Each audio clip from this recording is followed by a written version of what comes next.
Hey folks, welcome back to Life Walk Wellness. Today we are going to talk about wellness, don't you know? We're getting into the cold and flu season. Not as much down here in Texas, but for most of the northern hemisphere, we're getting into winter. You're going to start seeing all the sniffles and coughs and all of that stuff. And so I've got a couple of videos lined up where we are going to talk about, and I'm going to show you how to make some herbal remedies at home. Now, this isn't for everybody, but for those of you who are interested, it is a pretty simple process.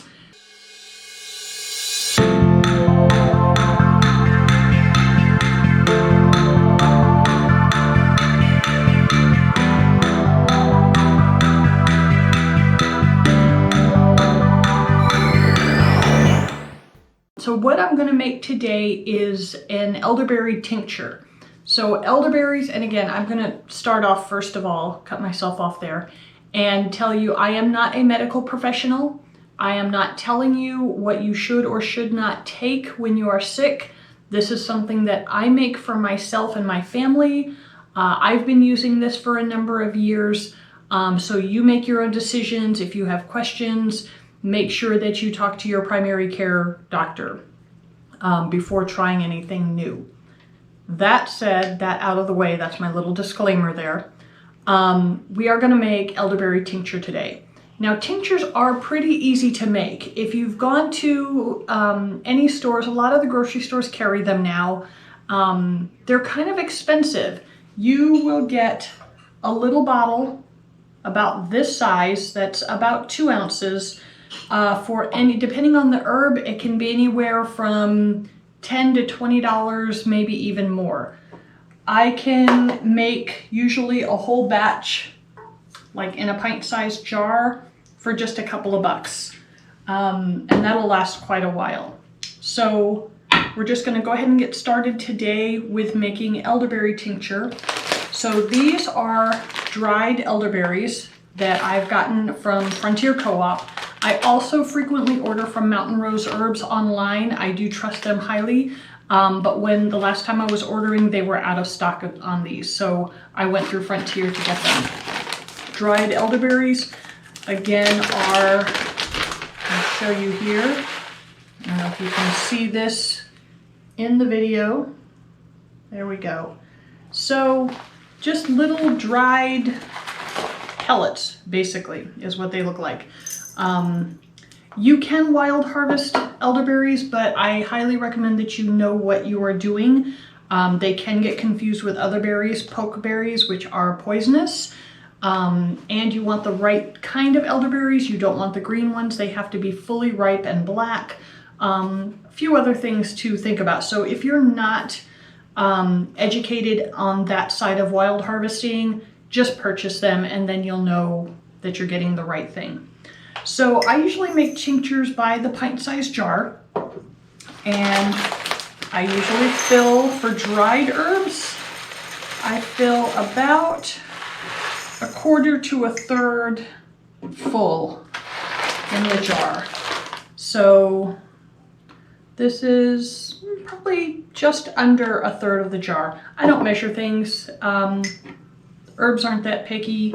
But as long as you've got it sort of right. If these were fresh herbs and like mashed up fresh elderberries, I would probably go 1/2 jar and then add the alcohol. So tinctures. Tinctures are made with alcohol.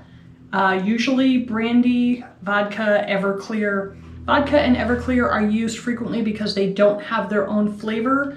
For something like elderberries, which they're already going to be kind of tart sweet, and they taste good, I usually go with brandy. That's just going to make it taste that much better. If you have really harsh tasting herbs, like valerian is definitely one, that one I would usually use brandy. It will help make it taste a little bit better. But for the elderberry, I just use brandy. It just makes the whole thing taste better. You're only taking it in little dropperfuls anyways. You're not going to get drunk off of this. This is not how it works. So this is about how much you'll take per serving, I guess. And even then, most people don't take it straight. They'll put it in water, so that dilutes it even more. But you're still getting all the benefits of it. So here we have our dried elderberries. We have our brandy. And basically, this is it, 2 ingredients. You're gonna fill that up. You're gonna make sure that that is nice and full. Get those berries all moved around there. You don't want any air pockets. We're just gonna fill that right all the way up, like literally all the way up to the top. In fact, I'll probably even let this set for a day, and then I'll take off the lid and I'll top it off even more. Basically, you want everything totally covered, totally submerged, and I did everything except grab a lid for this. So hold on for just a moment. I'll be back with a lid and we will finish this up.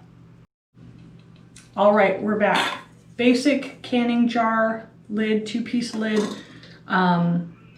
Just put that loose lid on top. We're not canning this, we're just storing it.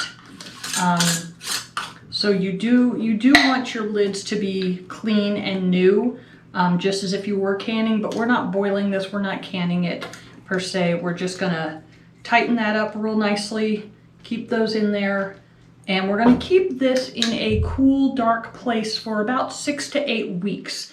You can take it out. I usually every day, every other day, I'll take it out, shake it up, just get those berries moving around a little bit. And that will, all the berries, they will infuse into the alcohol. And so then that's what you're left with. So often I'll make a batch, I'll make a few different batches of different tinctures at the same time. And just little labels on the top, like this one, elderberries in brandy, the date, and then you can even put the date you want to decant it, so then you remember. You could put it on your calendar, but if you just write it on here, decant after 4/24/20. So we are a few months out past 4/24. They're not going to go bad. They're just going to sit here and they're just going to keep infusing for as long as you have them sitting on the shelf. So typically I won't decant them until I need more. So this is actually I can't see if there are berries in there. Nope, this is a finished batch that's already been strained. Nope, this is the finished batch. This one actually has berries in it and I will need to strain that. It's kind of a messy process, so I'm not going to do that on camera. But basically, if you have a strainer, put some cheesecloth inside of that, put it over a bowl, good size bowl, and you're going to pour all of this, berries and all, into that strainer. So all the juice, all the vodka infused elderberries will all go through the strainer. The cheesecloth will catch the berries, and you can actually gather up that cheesecloth, squeeze it really good, get all the good stuff out of there into the bowl, and then you can just pour it right into another clean mason jar, and then you have it ready. Elderberry tincture in brandy, the date it was made or the date you decanted it, just so that you know if you're making multiple batches, you can keep track of which ones to use first. They will last for quite a long time. So then you've got this great big jar. You're not just going to drink it down. You can buy these little dropper bottles. You can reuse dropper bottles if you get other medications or if you've bought other tinctures at the store. You will just want to use a little funnel to fill it up because, again, this is going to be really messy and elderberries will stain. No doubt there. So what we have now are the batch we just made. So we've got dried elderberries in here covered in brandy. I'm going to label this, date it, and put that in a dark place. Usually I'll keep it in the pantry. It shouldn't go in the fridge. You don't want it cold. It also shouldn't go on a windowsill. There are some herbalists who might argue with that, who say, yes, it's fine to put on a windowsill. The way I was taught, you don't want the direct sunlight hitting it. So I just keep it in a cupboard or in a pantry and it'll be fine. 6 to 8 weeks, and then you will end up with something like this, which again, I'm not going to open it up right now because it's a little messy. You've got all your elderberries, everything has, infused into the brandy here. So you'll take this out, you'll strain it, squeeze out all those berries, get all the good stuff out of them, and then you'll end up with a jar of fresh tincture, which then, using a funnel, as I mentioned earlier, you can fill up small dropper bottles to take as directed. Keep it in your bathroom, keep one in your purse.